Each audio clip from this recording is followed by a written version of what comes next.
Now we've got a very special story for you. Winston Churchill called them the Few, the RAF pilots who fought off the Germans in the skies over southern Britain in 1940 and prevented a Nazi invasion. Today is Battle of Britain Day, when that heroism is remembered. Pilots flew multiple missions a day, their loved ones knowing they might not return. Tonight we have the previously untold story of one of those pilots, Michael Dalton, and his young wife Carol, who waited for news of him at their home near Tangmere Airfield in West Sussex. Bryony Leyland has their story. Here is Carol Christie, a woman in love, sailing from her home in America to marry her English fiancé. Carol had met Michael Dalton skiing in Switzerland.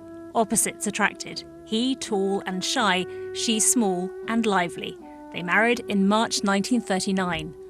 Already a reserve RAF pilot, by the summer of 1940, Michael was flying full-time from Tangmere, where the air battles were relentless.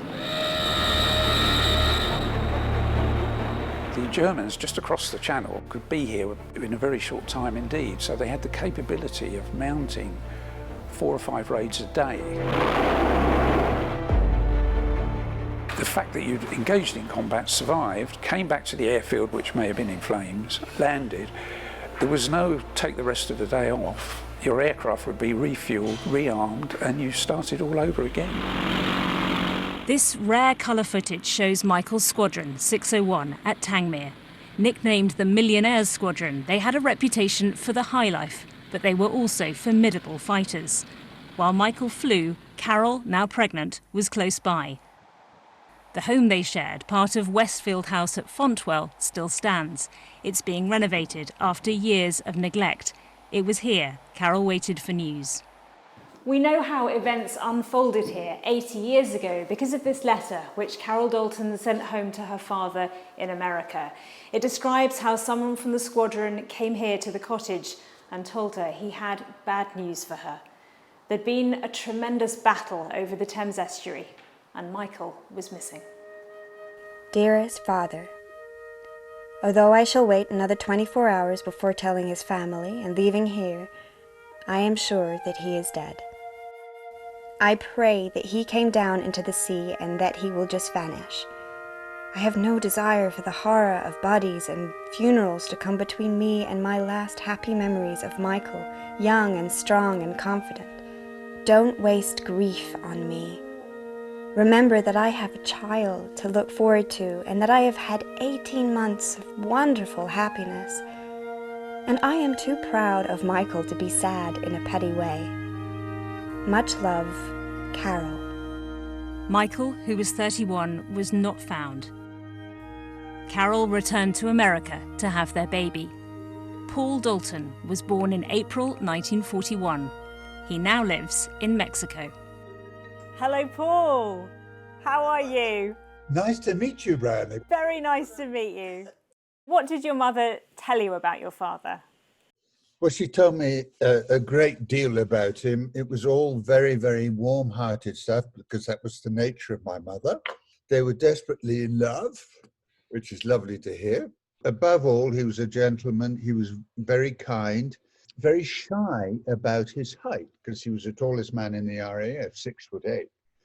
Obviously, I feel very proud about my father and what he did for his country and everything. The kind of person that he was.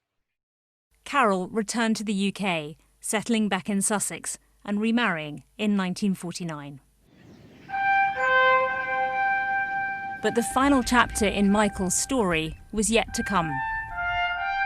In 1984, there was a discovery here at Rainham Marshes, an RSPB reserve next to the Thames estuary in Essex. The crater is still visible if you can see beyond these flowers. A Hurricane fighter aircraft was uncovered. It turned out to be 25 foot down. Dave Smith led the excavation. Soon realising there was a pilot in the wreckage, the decision was made to recover the body. 2 thoughts go through your mind. First of all, this is somebody's son, father, brother, or whatever. The second thought goes through your mind is, if it was your family, what would you do? And ultimately, we've got to find out who this guy is. It was clear from the control column that the Hurricane had gone down in combat. the gun button set to fire. The aircraft ID plate was found, revealing the pilot to be Michael Dalton. It's the first time I've ever seen my mother so upset. It's something she was totally unprepared for.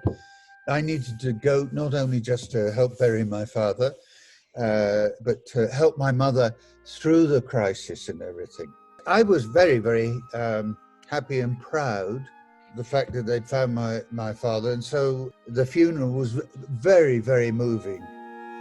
Michael Dalton is buried in the Sussex village of Salehurst. Carol died in 2006 and lies close to him. The final resting place for a pilot who helped to alter the course of the war, and a couple whose futures were changed forever by it.